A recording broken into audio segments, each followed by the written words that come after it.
Professor Modesto Carvalhosa, grande abraço. Uma pergunta para o senhor. Caso o senhor eleito presidente da República, como é que o senhor vai combater concretamente a corrupção? Essa mesma corrupção que está, parece que nas entranhas do Estado brasileiro. Com quais instrumentos?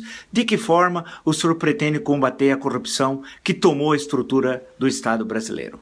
Caro Vila, eu vou ler para você quais as medidas que seriam necessárias para que um governo decente, eleito em 2018, pudesse trazer ao Brasil um clima de não corrupção na atividade política.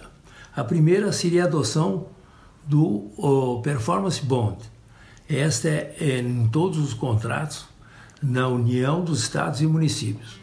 Depois, a adoção do voto distrital puro, a eliminação do fundo partidário, a eliminação das emendas parlamentares, esse escândalo absoluto, a reformulação do Pacto Federativo, dando autonomia aos estados e municípios, a isonomia de direitos e obrigações entre os componentes do setor público e setor privado em todos os elementos que são necessários para serem igualizados, a quebra da estabilidade para as determinadas funções no setor público, a adoção do concurso público e ocupação de todos os cargos pelos concursados, retirando todos esses cargos de confiança aos milhares que são dados aos políticos atualmente, a eliminação dos privilégios dos cargos públicos que ganham milhões, a perda do mandato tanto do executivo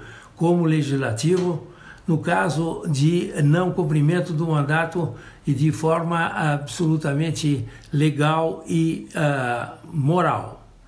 A perda, a eliminação do foro privilegiado, isso é fundamental. A redução dos ministérios ao número equivalente a 12 ou um pouco mais. Os cargos só ocupados por concursados.